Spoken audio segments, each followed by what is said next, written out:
em Hebreus, capítulo 12, os versículos 14 ao 17, onde o autor, que eu acredito ser o apóstolo Paulo, a carta aos Hebreus é uma das, se não me engano, a única carta, se minha memória não me falha, que não é claramente identificada o autor. Todas elas começam, como era na época, o autor se identificava, né, o apóstolo Paulo, para a igreja, ou para fulano, e sempre havia essa identificação. A carta aos Hebreus, ela não tem isso, ela simplesmente começa e ela não tem o autor não está designado.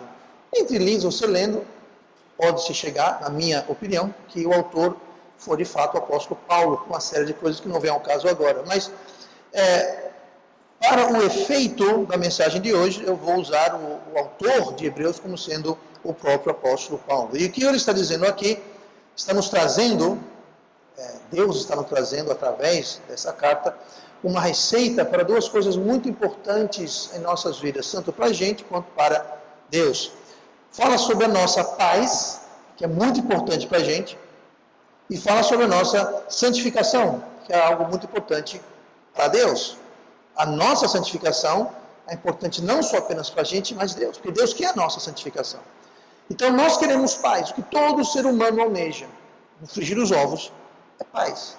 A grande maioria das pessoas buscam essa paz de forma errada, nos lugares errados. Mas o que todo mundo quer é paz, seja através de dinheiro, fama, sucesso, amizades, um carro novo, uma casa na praia, enfim, todo mundo quer paz. E aqui Deus está trazendo justamente a receita de como conseguir paz e como conseguir obter santificação. No versículo seguinte, no 15, ele está mostrando como a forma de conseguir, de se obter estas coisas. Note no versículo 15 que fala, tendo cuidado de que ninguém... Tende cuidado, está dizendo que é uma coisa que nós precisamos agir. Tende, imperativo, você, tende cuidado. Ou seja, cabe a nós, é nossa tarefa. Nós temos que nos esforçar, nós temos que cuidar, nós temos que vigiar, tendo cuidado de que ninguém se prive da graça de Deus. Então, essa conjugação do tende cuidado, fala que através disso, através destas coisas. E aí ele começa a listar no versículo 15 em diante, algumas coisas importantes para a gente entender esse processo de obter paz e obter santificação. Fala assim, ninguém se prive. Note então que está conjugado no reflexivo, se prive. Eu não posso privar você da graça de Deus. Eu só posso me privar da graça de Deus. É o que está dizendo aqui. Ó. Tendo cuidado de que ninguém se prive, que ninguém se negue, que ninguém retire de si mesmo. Reflexivo. Da graça de Deus. A palavra graça, ela em si significa dada livremente, abertamente. Raiz de amargura, menciona de que nenhuma raiz de amargura é o problema, essa amargura, e o apóstolo Paulo usa aqui o problema e relaciona esse problema com o termo agrícola ou vegetal, raiz. Raiz é interessante o uso, e é muito preciso o uso, porque a raiz, você não vê a raiz. A raiz fica debaixo da terra, escondido. Está lá, mas ninguém vê. Então, muitas vezes a amargura, ela se comporta desse jeito. Ela está embutida, ela está escondida, ela está enterrada. Ela está lá. Está lá, está trabalhando, está fazendo o seu trabalho. Mas ninguém vê. É muito fácil você não perceber coisa que você não vê. Mas está lá do mesmo jeito.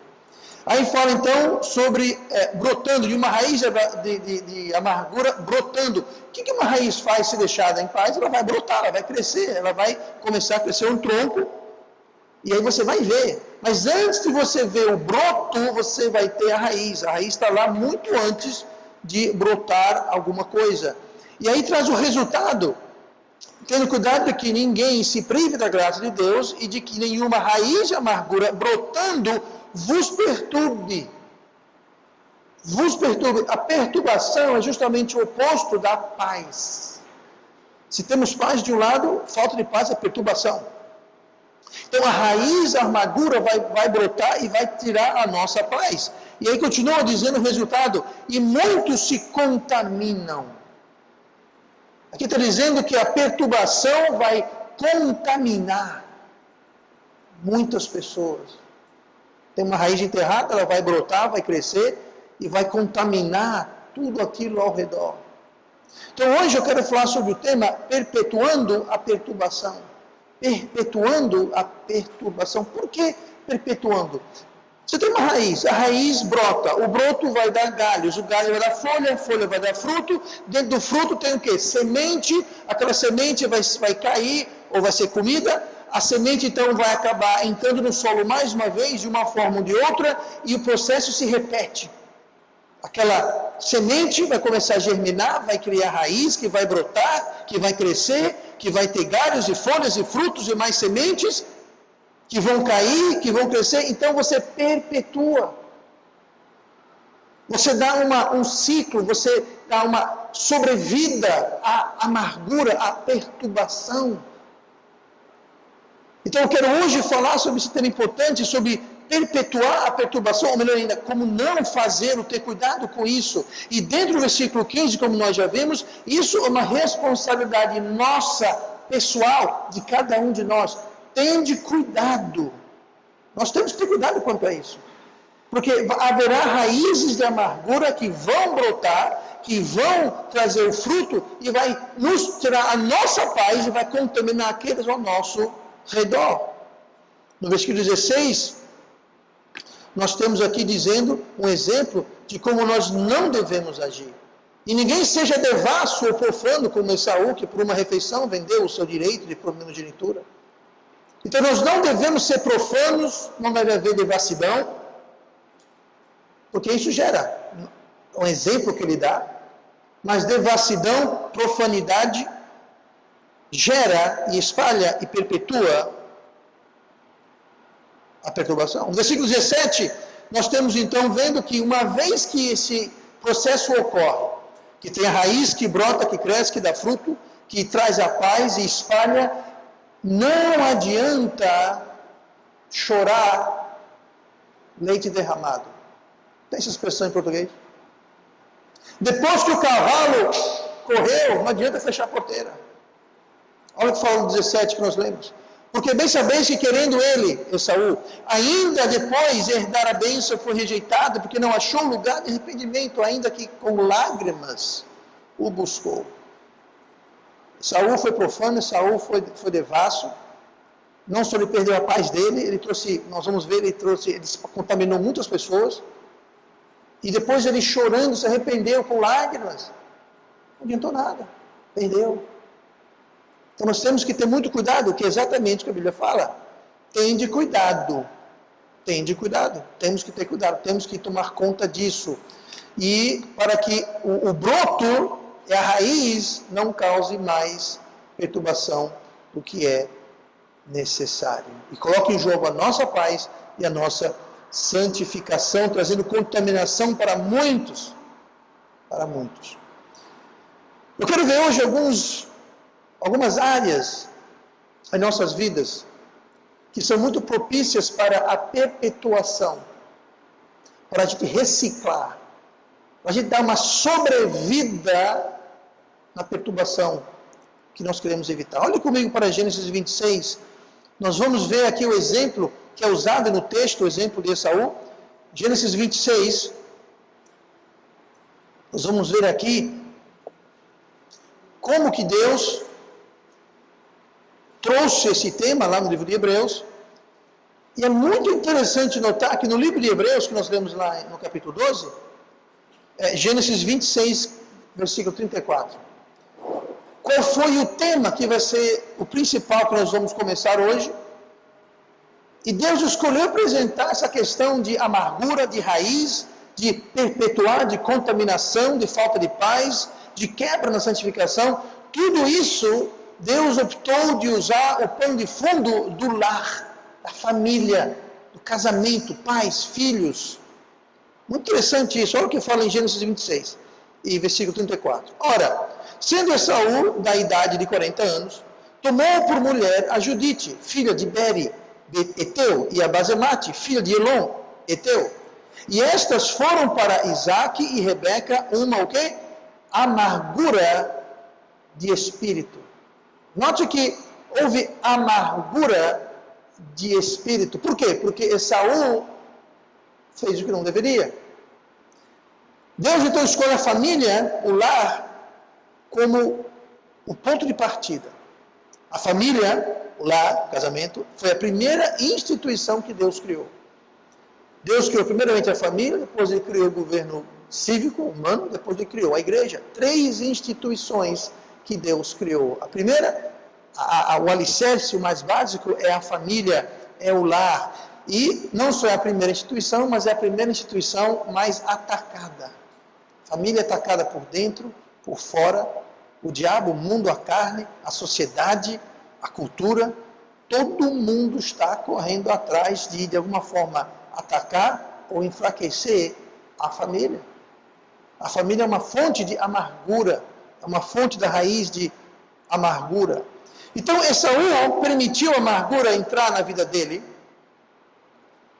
e essa amargura que entrou na vida dele contaminou o resto da família dele, no caso, seus pais, seu irmão Isaac também. Como que Esaú permitiu essa amargura? O versículo 16, que nós não lemos, mas fala assim, aliás, nós lemos o versículo 16, você pode ler em Gênesis 26 anteriormente, justamente a história original que houve, mas o que o termo em Hebreus é assim, por uma refeição vendeu o seu direito de primogenitura. Mas só que a história é essa, vendeu a primogenitura. Vocês conhecem a história? Esaú saiu para caçar, ele era o homem do campo, e Isaac não era o homem do campo, ele ficou em casa. Esaú voltou então com a caça, e ele estava com fome, a caça estava crua, obviamente, e Isaac estava em casa cozinhando. Ele fez um ensopado, uma sopa de lentilha, muito nutritivo, delicioso. E ele chegou com fome e falou assim, me dê um pouco dessa sopa de lentilha, que eu estou morrendo de fome. Isaac, muito esperto, falou, se você vender a sua primogenitura para mim, eu lhe dou um prato de lentilhas. Esaú, todo dramático, falou, do que adianta eu ter a primogenitura se eu estou a ponto de morrer? Eu não estava a ponto de morrer. Ele estava com fome, não estava a ponto de morrer. Então ele falou, fique com a minha primogenitura, mas me dê comida agora. Isaac não teve outra, fez um documento, levou no cartório, carimbou e deu para ele assinar, e ao mesmo tempo deu para ele um prato de lentilha. O prato de lentilha mais caro da história do universo. Sabe o que é a primogenitura? A primogenitura era a herança que Esaú tinha direito para o seu mais velho. O mais velho tinha direito à metade de tudo que pertencia ao pai. O resto era dividido entre o resto, mas a metade era garantida dele. Mas não só isso, a primogenitura, mais importante do que a riqueza que estava envolvida, era que o primogênito se tornaria o chefe do clã, da tribo. Ele ia ser o juiz, o júri, o sacerdote, o manda-chuva, o bambambam. Ele ia ser o novo rei da família. Qualquer problema, ele que resolvia. Ele ia ser o próximo patriarca. Uma posição de grande autoridade, de grande honra. E Esaú fez o quê? Estava com fome. Vendeu por um prato de lentilhas. Nós nem sabemos por certo se tinha bacon nesse prato de lentilhas. Se fosse bacon é diferente a coisa, mas a gente acredita que não. Nesse tempo aqui, o povo judeu não tinha sido dado ainda a proibição de comer porco. Isso veio só com Moisés aqui, isso é bem antes de Moisés. Então, talvez sim, talvez não, provavelmente não, mas de todo modo, gente, foi um absurdo o que ele fez.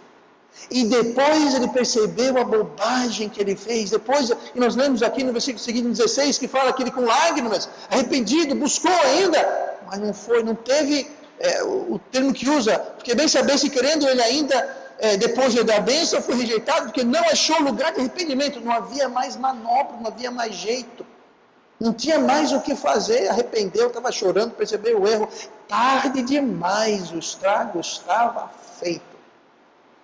Ele ficou amargurado, revoltado com a vida, com a família, revoltado com o pai, porque deu a bênção para o filho Isaac, que ele havia vendido, com a mãe que também, em colônia com Isaac, fez aquela jogada que disfarçaram Isaac, e colocaram roupas de Esaú e uma pele de animal para confundir o pai que já estava idoso.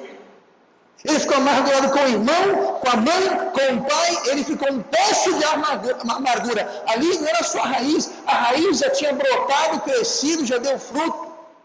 Sabe o que Esaú fez? para espalhar amargura, ele saiu e casou com Judite e com Basemate. Essas senhoras, essas mulheres, não era para ter casado com elas. Eles deveriam ter casado dentro do seu povo, não com o povo da terra. E ele fez isso propositalmente, tanto que nós lemos lá em Gênesis, e essas quem? Judite e Basemate, estas foram para Isaac e Rebeca, os pais de Esaú, uma amargura de espírito. Vocês viram como a amargura que estava em Isaac, ele transferiu para os pais. Se você ler mais adiante, ele estava bolando e falou assim, deixa meu pai morrer. Quando meu pai morrer, eu vou matar Isaac, vou resolver esse problema.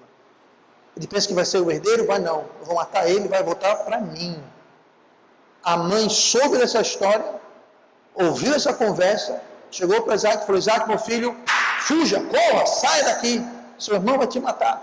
Isaac fugiu, foi viver com seu tio Labão para lá, passou anos e anos e anos distante, fugido, jurado de morte pelo seu irmão. Veja que maravilha o clima no almoço familiar. Um filho com raiva do pai, com raiva da mãe, com raiva do irmão, jurou morte ao irmão, queria que o pai morresse para matar o irmão. Olha a confusão. Todo mundo amargurado. Todo mundo chateado. Aonde isso? No lar. O lar que é para ser um oásis, o lar que é para ser um pedacinho do céu, o lar que é para ser um refúgio de paz, conforto, harmonia, onde um se preocupa com o outro e um acolhe e apoia o outro. Não estava bem assim na casa deles. Por quê? Porque a amargura que estava em Esaú, devido à sua devassidão, sua profanidade, se espalhou, contaminou a muitos, assim como fala lá no livro de Hebreus. A amargura leva a tudo isso. Em Gênesis 27, capítulo 41, que eu mencionei agora há pouco, e Esaú disse no seu coração, chegar-se-ão os dias de luto do meu pai, e matarei a Jacó, meu irmão. Estava séria a coisa, gente. Estava séria a coisa. Cuidado, falando sobre o lar. Como evitar amargura no lar? Muito cuidado. Havia naquele lar favoritismo. Se você ler a história de Isaac, Rebeca, Jacó, Isaac, fica claramente, patentemente óbvio que Esaú era o queridinho de Isaac. Porque Isaac sabia caçar e preparar uma caça, um ensopado do jeito que Isaac gostava. Enquanto Jacó era o queridinho de Rebeca. Tanto que Rebeca bolou a trama de enganar o pai. Foi Rebeca que avisou ele que Esaú pretendia matá-lo. Havia um grande nível de favoritismo. Queridinhos. Dois irmãos, só tinham dois filhos. Esaú e Isaac. Mas um era o queridinho da mamãe, outro era o queridinho do papai. E olha o que gerou. Quando nós temos favoritismo, sabe o que isso se chama? Acepção de pessoas. Deus fala que isso é um pecado, isso não deve ocorrer, se por mais nada, porque Deus não faz acepção de pessoas. Efésios 6:4. E vós, pais, não provoqueis a ira a vossos filhos, mas criai-os na doutrina e admoestação do Senhor. Quando você tem favoritismo, você automaticamente induz ira. Sabe o que mais induz ira? Sabe o que mais leva a ira? Cuidado para não provocar a ira, não armar, não despertar, não brotar a ira. Lemos em Efésios 6:4, não provoqueis a ira, tem uma crase ali, tá? A ira, para a ira, vossos filhos, mas criai-os na doutrina e administração do Senhor. Quando nós, pais, não criamos nossos filhos na doutrina e na administração do Senhor, isso gera ira. Está dizendo aqui. Não provoqueis a ira, mas, ou seja, o oposto, para evitar isso, temos que criar no temor, na doutrina e na admoestação. E muitos pais são culpados de não fazer isso. Com incoerência dentro do lar, voltando ao favoritismo. Quando o fulaninho faz uma coisa, tudo bem, mas quando o irmão faz, Deus nos acuda.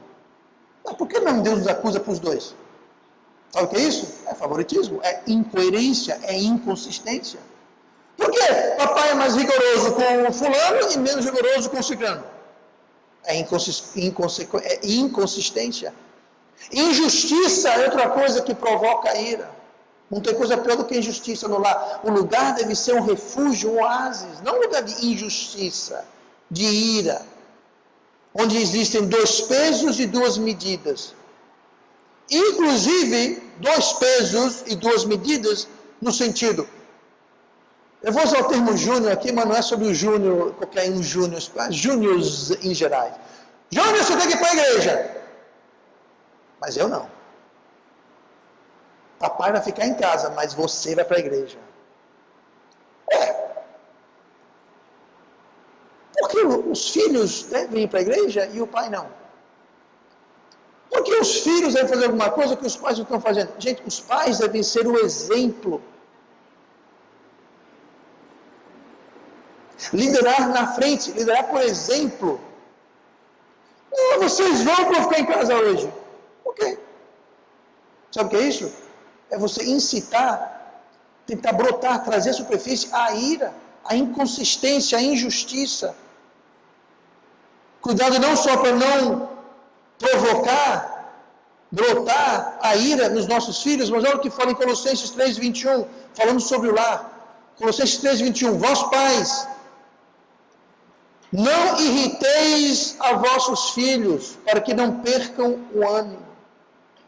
Não irriteis, para que não percam o ânimo. Quando a gente, como pai ou mãe, irrita o filho, nós desanimamos. Isso aqui, para que não percam o ânimo. Perder ânimo é ficar desanimado. Você, suga todo o ânimo da criança, do jovem.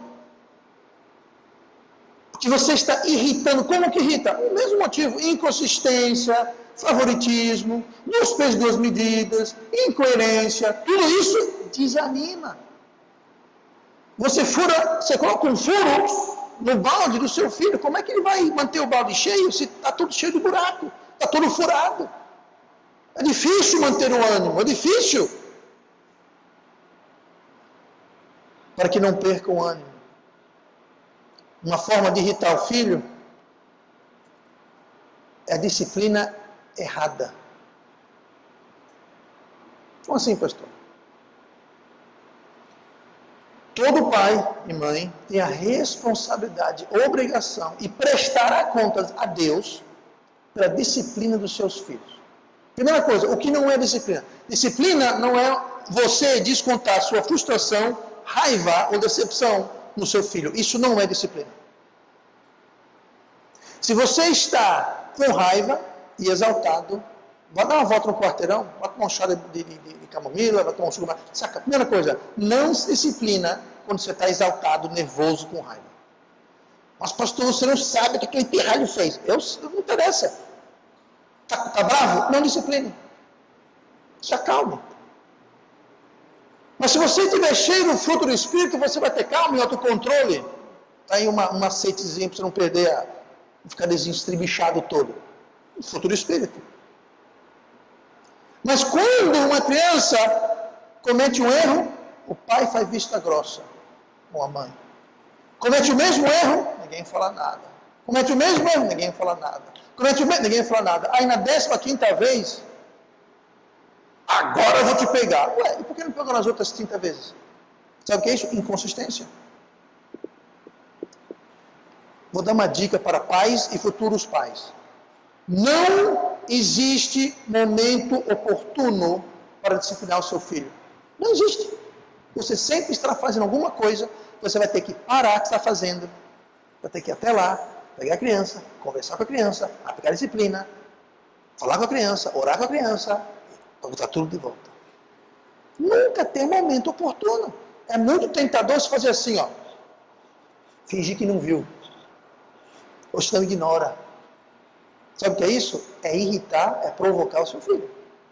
Porque ele não vai entender. Por que eu faço a mesma coisa errada e só na 10ª vez que tem a disciplina?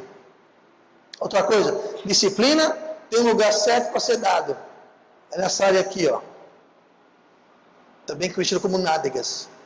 Deus criou as nádegas, ela é bem acolchoada, certo?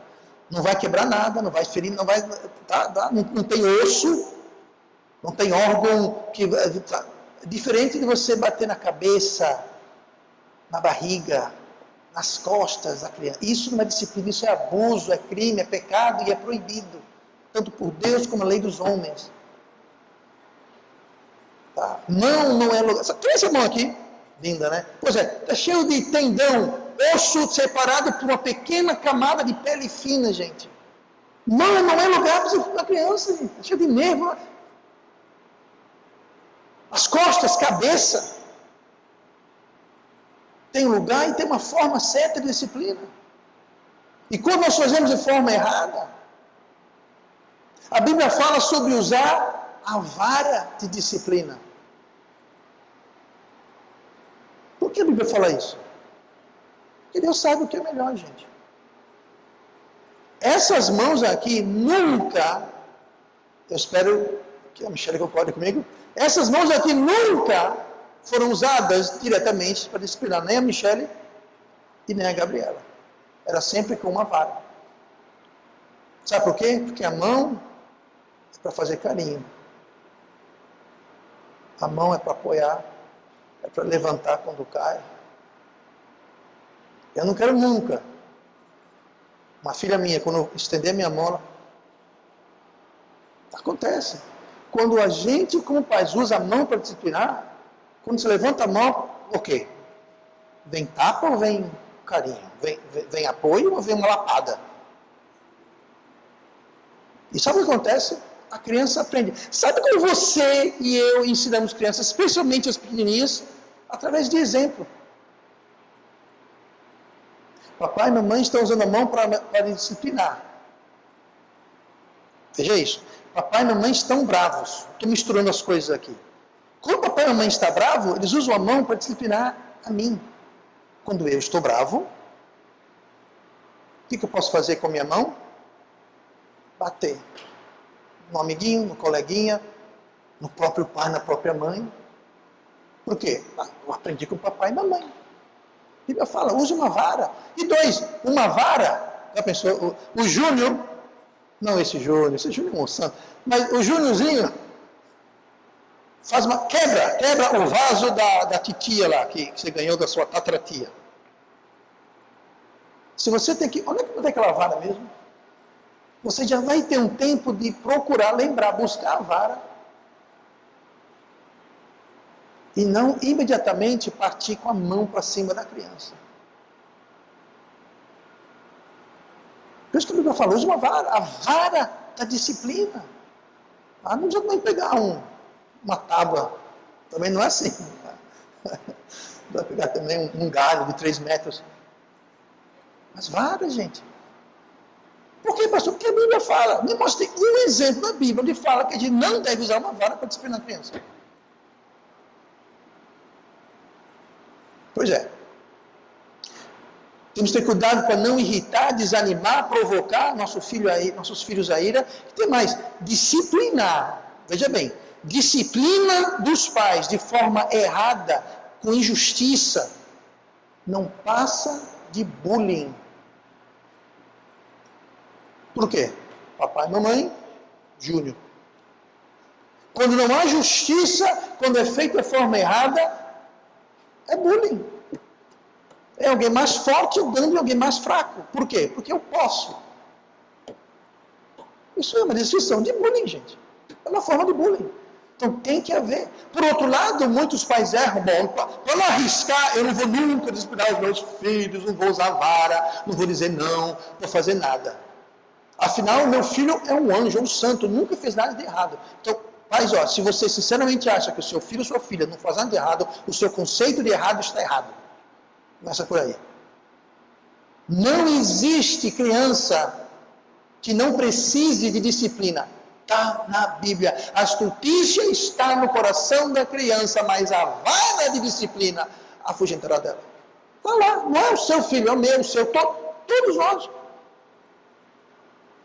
que a Bíblia fala? Então, se você olha para o seu filho fala, eu nunca disciplinei meu filho, porque eu nunca precisei. Então, os seus óculos estão com defeito, o seu conceito de errado está errado. Porque a Bíblia fala que toda criança tem estultícia no coração, e é a vara que vai tirar. Não, pastor, eu não acredito nisso, porque eu vi na televisão que os especialistas dizem que nós temos que conversar e dialogar. Eu concordo, quanto mais velha a criança, mais diálogo. Agora, vai dialogar com uma criança de 2, 3, 4 anos de idade. Não tem diálogo. Então eu vou esperar a criança ter 8, 9, 10 anos. Quando você começar, já vai ser tarde. Mas pastor, começar a disciplinar a criança com 2 anos. Claro, cada idade tem a sua forma diferente de disciplina, não é? Você não vai disciplinar uma criança de 2 anos da mesma forma que você disciplinou a criança que tem 10 anos, obviamente. Mas quando nós não temos isso no lar, vai existir injustiça, vai existir provocação à ira, vai existir irritação, vai existir desânimo. Desânimo. Você precisa ter cuidado com isso, porque tudo isso gera o quê? Amargura. Cuidado, pais e mães, para investir o seu tempo com os seus filhos. Lembra de Deuteronômio 11, versículo 19, quando a lei está sendo dada? É interessante. Não sei se você captou esse ângulo da coisa, mas lá em Deuteronômio 11, e versículo 19, diz assim, falando aos pais, obviamente, o contexto vai dizer. E ensinai-as o quê? As leis, os mandamentos de Deus, tá? As institutos de Deus. Deuteronômio 11, 19. E ensinai-as a vossos filhos. Aqui Deus está mandando os pais ensinar aos filhos o quê? As leis, os mandamentos, as doutrinas. Veja só. E ensinai-as a vossos filhos, falando delas, assentado em tua casa, e andando pelo caminho, e deitando-te, e levantando-te. Tu viu aqui como é que é para ser feita a coisa? Assentado, andando, deitado, levantando. Falando pelo caminho. Você percebe como aqui, esse pai aqui vai estar passando tempo com o filho? Assentado em tua casa. Então, vai passar tempo com o filho aonde? Casa. E andando pelo caminho, você vai passar tempo com seu filho, não só em casa, mas por aí. Passe tempo com seu filho, vai passear com ele, vai fazer compras com ele, vai para o mercado, vai fazer... Sentado em tua casa, andando pelo caminho, deitando-te e levantando-te. De noite e de manhã. Quando levanta de manhã, quando deita à noite.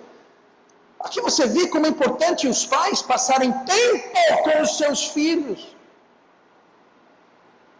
Ensinando essas coisas para ele, falando. E não só falando, mas mostrando. Se você está andando no caminho, deitando, levantando, em casa e na rua, seu filho vai estar observando como é que você age, como você fala, como você se comporta. Não é só o que você fala, é o que você faz. Não é só o que seu filho ouve, é o que ele vê. Isso acontece quando nós passamos tempo com eles. Não adianta querer colocar a criança, botar numa creche, numa escola e achar que a creche ou a escola vai ensinar tudo. Eu estou errado botar a creche na criança. Não é errado. Mas entenda que estas coisas aqui, quem vai ensinar, no caminhar, no deitar, no levantar, no dia a dia, são os pais. Arrume tempo, dê um jeito. Porque essa é a nossa responsabilidade. Pastor, aqui eu trabalho, meu esposo trabalha, e minha esposa trabalha, meu filho está na escola. Ótimo, então quando todo mundo em casa, maximize aquele tempo, desliga a televisão, vão fazer alguma coisa juntos como família, crie oportunidades para você andando, falando em casa, na rua, deitando, levantando, que você ensine essas coisas. Porque a escola não vai ensinar.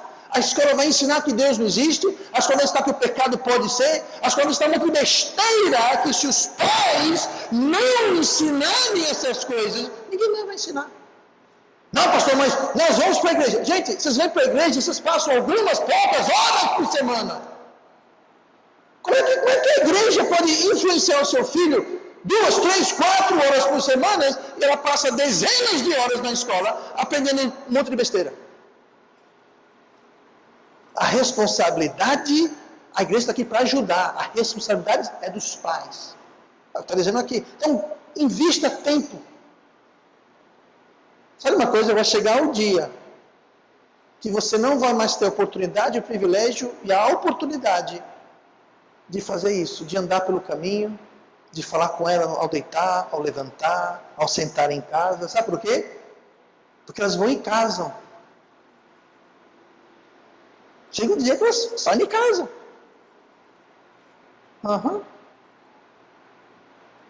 Quando são adolescentes, gente, olha, na adolescência você colhe o que você plantou na o quê? Na infância. Eu sei, gente, eu sei. Deixa eu pegar. Você colhe na adolescência o que você planta na infância. Quando você planta na infância, você está montando a raiz, que muitas vezes é de amargura.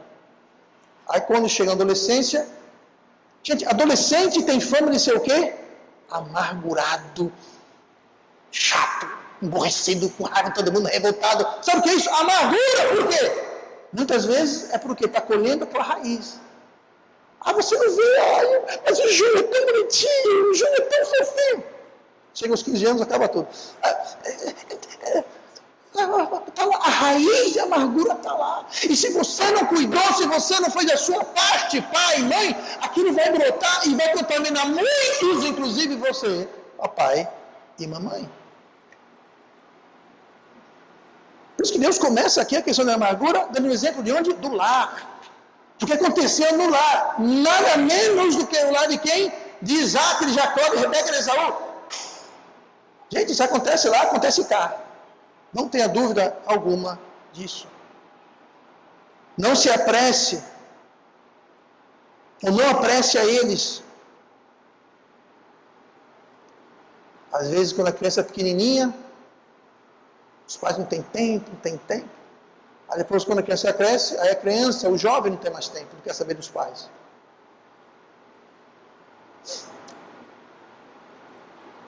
Vou dar um exemplo pessoal aqui, que está se repetindo. Quando minhas filhas eram pequenininhas, muitos séculos atrás, eu assistia DVD de desenho com elas. Eu até cheguei a assistir filmes da Barbie. Cruzes, pois é. Querem serem chocados? Eu até gostava. Ei, pastor, o que é isso? Mas escuta. Depois que elas cresceram, saíram de casa, eu nunca mais assisti filme de Barbie, filme de, enfim, infantil. Hoje, com meu neto, o Liam, eu assisto cada filme bobo. Não tem enredo, não tem história, um monte de nada com nada. Mas sabe por que eu faço isso? Mesma forma que quando minhas filhas eram pequenas, eu não assistia o filme porque eu gostava daqueles filmes. Era uma questão da companhia. Era o tempo junto. Elas gostavam. Elas se divertiam e eu estava lá, não por causa do filme, por causa delas. Sabe, eu estou lá, às vezes, no filme com o Liam, no filme de um macaquinho correndo de um bebê que fugiu do dinossauro, que escondeu um osso no quintal, não sei o quê. Não tem nada aquilo, mas ele gosta. E eu gosto de ouvir a gargalhada dele. Eu não estou lá pelo filme, gente. Eu estou lá por ele. A ideia do Liam de jogar bola, fazer gol é assim. Ele chuta a bola na cerca, a bola passa para o outro lado, Aí eu vou lá do outro lado, pega a bola, dou para ele não chuta a bola para mim, não faz drible, nada disso. Eu não estou jogando bola com ele pelo ato e fato de jogar bola, mas o tempo que eu passo com ele, gente. Não, eu vou esperar o Liam ficar 15 anos e aprender a jogar direito, aí eu vou jogar bola com ele. Sabe o que vai acontecer? Ele não vai querer jogar bola comigo. As mesas viram, gente. Tem muitos pais que querem ter comunhão com os filhos mais velhos e não têm. Por quê? Porque as mesas viraram. A criança não pensa assim, agora vou te pegar. Eles não pensam assim. Mas faz parte da amargura que está brotando, resultado. E já que estamos no assunto, é a mesma coisa com Deus.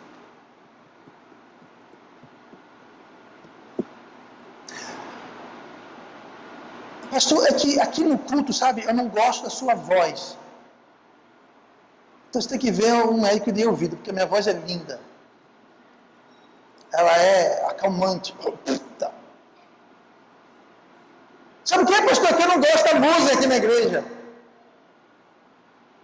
Meu estilo é outro. A questão não é o pastor, ou a igreja, ou o culto, ou a liturgia. A questão é que Deus está aqui. E aqui nessa igreja, nós fazemos as coisas não que nós gostamos e queremos, mas nós fazemos as coisas como esse livro ensina. Sim, vai ser bem diferente de como o mundo faz. E provavelmente muito diferente do que várias e muitas igrejas fazem.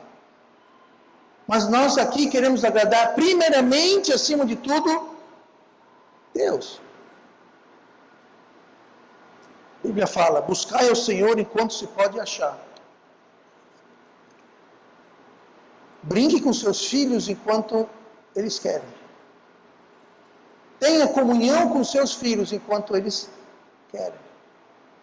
Porque pode chegar um dia aqui, ó. Por que Deus fala, buscai ao Senhor enquanto se pode achar? Porque vai chegar um dia. Leia lá Provérbios capítulo 2, ele fala, vocês vão me buscar, não vão me achar, vão me esconder de vocês. Vocês vão clamar, eu vou ignorar. Está lá, Provérbios capítulo 2, versículo 14 e 15 adiante, está lá. Vocês vão me querer, mas eu não vou deixar vocês me acharem. Vocês vêm atrás de mim, eu vou fugir de vocês. Sabe o que houve? As mesas mudaram. Deus estende a mão, Deus chama, Deus estende a mão, Deus chama, Deus busca. Quero não. Um dia vai chegar. Você vai dizer, Deus, onde é que você está? Deus vai dizer, estou longe. Deus nunca faria isso. Leia Provérbios capítulo, está lá, está escrito. Não tem que interpretar nada, é só ler. Não tem outra interpretação. Mas claro, só um tapa na cara. O que aliás aquilo é. Dá um tapa na cara, para a gente acordar. Não é um filme ou atividade, mas é comunhão, paz. Mas o meu filho é infantil, claro que ele é infantil. Ele é uma criança. E crianças gostam de atividades infantis. E você precisa então gostar, aprender a gostar. E mesmo que você não goste, curte o tempo com eles. Ai, mas eu quero ter uma conversa, sabe? Calma, um dia vai chegar, gente. Sabe uma coisa? Hoje, eu, a Michelle e a Gabriela, nós podemos ter uma conversa complexa, de adultos. Se eu fosse esperar até hoje para ter comunhão com ela, eu não tenho comunhão com ela. Com ninguém. Quem estava no culto hoje de manhã lá na sombra, o tema foi, como meninos. Eu falei, olha, quando a gente cresce, a gente deve manter características de menino. Exatamente isso. Como pai, como mãe, mantenha as características de menino para os seus filhos.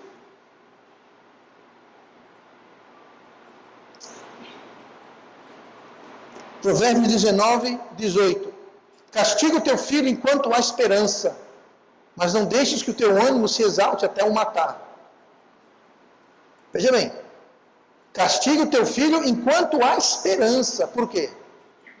Pastor, meu filho tem 16 anos e está aprontando. Ele nunca apanhou na vida. Ah, meu filho, então agora não tem jeito mais não. Nunca foi disciplinado, está com 14, 15, 16 anos. Nunca foi disciplinado. Não, então. Agora só Deus. ou a polícia.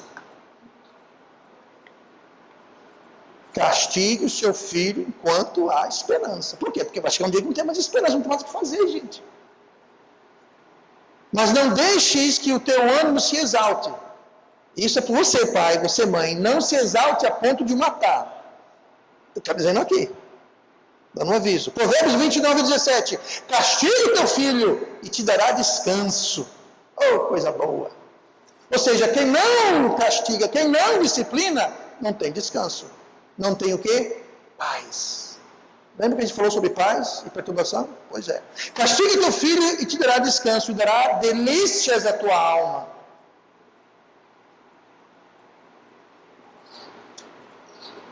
Vou falar a última coisa sobre o lar aqui. Filhos enxergam os pais, os filhos, as crianças, enxergam Deus, entendem Deus através dos pais. Como o seu filho vê você, ele coloca aquela imagem, aquele personagem em Deus. Aquele pai que é distante, frio, desinteressado, a criança vai projetar aquela imagem a Deus. E na mente e no coração daquela criança, Deus é distante, desinteressado e nem aí. Quando a criança vê no pai ou na mãe injustiça, ele olha para Deus e acha que Deus é injusto. Sério, gente? A imagem que uma criança tem de Deus é a projeção da imagem que a criança tem dos pais. Olha a importância, a responsabilidade. Ah, meu pai não liga para mim, minha mãe não liga para mim. Pois é. Deus não liga para mim. Deus esqueceu de mim. Deus não quer saber de mim. Por quê? Porque meu pai e minha mãe... Muito sério. Isso, por sua vez, perpetua a amargura, espalha e contamina a muitos. Isso, essa geração de amargura, não tem como ter um atalho para não fazer. Provérbios 17:25. O filho insensato é tristeza para seu pai e amargura para aquela que o deu à luz. Você cria um filho sem disciplina, desanimado porque você o irritou, você provocou a ira dele, ele vai ser insensato. E vai trazer amargura e vai trazer tristeza para o pai e para a mãe. Rapidamente, temos mais 35 coisas, estou brincando, 2 coisas são bem mais curtas que nós vimos agora. Abra suas Bíblias para Ruth, capítulo 1, rapidamente. Como quebrar a perpetuação da perturbação. Número 1, cuidado com o lar. Número 2, cuidado com as decisões que você toma. Nossas decisões, mal tomadas, decisões erradas, geram amargura. Olha o que fala lá em Ruth, capítulo 1. Fica mais ou menos no meio da Bíblia. Ruth, capítulo 1, e versículo 19. Assim, pois, foram-se ambas, até que chegaram a Belém. E sucedeu que, entrando elas em Belém, toda a cidade se comoveu por causa delas, e diziam, não é esta Noemi? Porém ela lhes dizia, não me chameis Noemi, chamai-me Mara, porque grande amargura me tem dado o Todo-Poderoso. Cheia parti, porém vazia o Senhor me fez tornar. Por que, pois, me chamareis Noemi? O Senhor testifica contra mim, e o Todo-Poderoso me tem feito mal. Isso aqui é um trecho muito triste da palavra de Deus. O que aconteceu aqui foi o seguinte, Noemi e Elimeleque saíram da terra de Deus, por causa da fome que estava havendo, e foram passar um tempo em Moabe, acabaram passando anos e anos lá. Morreu Elimeleque, morreu os 2 filhos, volta a mãe com uma das suas noras. Eu sei disso também, gente, calma, deixa eu falar, deixa eu pensar um pouquinho aqui. Das suas noras, e ela voltou amargurada. Então veja como aquela má decisão que Elimeleque e Noemi fizeram gerou consequências que por sua vez gerou amargura, afetou a paz e afetou a santificação. Esses versículos aqui são carregadíssimos.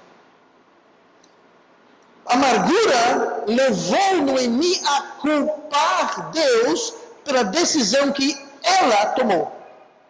Olha o que ela fala aqui no versículo 20. Grande amargura me tem dado o Todo-Poderoso. Vem cá, Deus no céu ouve isso e fala, eu dei para você? Vem cá, quem mandou você sair de Belém? Quem mandou você ir para Moabe? Quem mandou você ficar em Moabe? Fui eu que mandei? Não. Então, por favor, por que você está me culpando? Quem foi que eu não te dei nada? Você colheu o que você plantou. Ela estava culpando. Isso afetou não só a paz, mas a santificação dela. Ela estava culpando Deus, acusando Deus. Gente, sabe quem é o grande acusador? Satanás é chamado de grande acusador. E aqui Noemi está dando uma de Satanás, acusando Deus. Acusando Deus. Grande amargura me tem dado o Todo-Poderoso. A amargura que você colheu porque você plantou. Versículo 21. O Todo-Poderoso me tem feito mal. Gente, a Bíblia fala que em Deus não há trevas, não há maldade nenhuma. Só benignidade, só tem amor e luz. Ela está acusando Deus de ter feito mal a ela. A amargura faz isso. Como se ela não tivesse feito nada de errado. Ela foi a grande vítima, coitadinha dela. Não. A autoprivação da graça de Deus gerou amargura nela. A graça de Deus diria, fique aqui em Belém, fique aqui na terra de Deus, que Deus vai dar um jeito. Eles se privaram disso e disseram, vou resolver do meu jeito. Eu vou fazer como eu acho melhor. Eles se privaram, abriram mão da graça de Deus, trilharam o seu próprio caminho, colheram a amargura e culparam Deus. Cuidado com as decisões que você toma. Ninguém mandou Elimeleque e Noemi sair de lá. Saíram porque quiseram, porque decidiram. Era errado? Era. E todo erro gera uma consequência negativa. Todo pecado gera morte. No caso deles, literalmente gerou a morte. Morreu Elimeleque, morreu Shilion e Quilion. Morreram os dois filhos. E o pai. Literalmente gerou a morte. A história de Elimeleque é uma que se repete, infelizmente, todos os dias. Pessoas que desobedecem a Deus, se afastam de Deus, fazem coisas contrárias ao que Deus diz, colhem as consequências, aí viram e culpam Deus. Abram suas Bíblias para Atos capítulo 8. Última coisa essa noite sobre perpetuar a perturbação. Cuidado com o lar, cuidado com as decisões e cuidado com o pecado. Cuidado com o pecado. Atos 8, 21, nós temos Pedro, que está falando para um homem chamado Simão. Simão, ele era um feiticeiro, mas ele foi salvo. Foi salvo, era salvo, aceitou Cristo, ouviu o Evangelho, aceitou o Evangelho, era salvo. Só que apesar de salvo, Simão tinha umas ideias meio estranhas e ele estava envolvido e enlaçado com o pecado. Olha o resultado aqui, olha. Atos 8, 21. Isso é Pedro falando para Simão. Tu não tens parte nem sorte nesta palavra, porque o teu coração não é reto diante de Deus. Arrepende-te, pois, dessa tua iniquidade, e ora a Deus para que porventura te seja perdoado o pensamento do teu coração, pois vejo que estás em fel de quê? Amargura e em laço de iniquidade. Porque ele estava enlaçado, preso, enrolado com o pecado da iniquidade, ele estava em fel de amargura. Simão era salvo, gente. Simão era salvo. Aqui nesse ponto da história, Simão era salvo. Sabe o que Simão queria fazer? Simão foi para Pedro e falou, Pedro, quanto? Ele falou, quanto o quê? Quanta grana? Quanta grana para quê, rapaz? O que você está perguntando? Quanto dinheiro você quer para você me dar o poder de Deus na minha vida? Porque ele viu os apóstolos curando os doentes e fazendo maravilhas e pregando aquela coisa toda. Ele viu o poder de Deus e falou, eu quero isso. Quanto? Pedro olhou para ele e falou: tenha vergonha na cara. Você está envolvido, você está enrolado com o pecado, seu coração não está reto perante Deus. Aí falou assim: você não tem parte nesta palavra, uma palavra está no ministério, você não tem parte nesse ministério. Mas que participar do ministério, querendo comprar o poder de Deus, você não está sabendo de nada, porque você está em amargura de pecado, o seu coração não está reto perante Deus. Pecado gera amargura, e amargura gera contaminação para muitos. Então, cuidado. Muito cuidado. O pecado na vida de Simão era tal que ele ficou incapaz de entender o que estava acontecendo. O pecado fez ele ficar tão bruto, tão tosco, que ele pensava que podia comprar com dinheiro, com ouro e prata, o poder de Deus. Olha que ponto de amargura o pecado nos leva. Cuidado com o pecado, gente. Cuidado com o pecado. Cuidado com as decisões que nós tomamos. E cuidado no lar. A todos. Especialmente os pais e as mães, futuros pais, futuras mães. Talvez você não precisa disso hoje, mas um dia você vai precisar. Cuida-te. É a nossa responsabilidade. Porque no frigir dos ovos, no final da história, não adianta, como Esaú, arrependido que sejamos, chorar, buscar uma solução. Porque muitas vezes, como nós lemos várias vezes, enquanto há esperança, quando pode ser achado. Porque pode chegar um ponto em que não tem mais espaço de manobra. Se você já foi na sombra, é como você querer fazer a manobra, virar o carro lá dentro. Não tem como, gente. O único jeito de virar o carro é você pegar um helicóptero, levantar o carro e virar ele e botar de novo. Não tem. Não tem como você manobrar. Muitas vezes é assim. A gente começa a vida com um caminho largo, cheio de opções e escolhas. Ao passo que a gente progride no pecado, na amargura, vai estreitando, chega uma hora que a gente não tem nem como virar. Cada má decisão nos leva a opções piores. Nós sacrificamos opções boas futuras com más decisões hoje. E chega uma hora que a gente fica sem ter para onde virar, sem ter como manobrar. Isso cabe a nós. E vamos orar. Pai amado, Deus.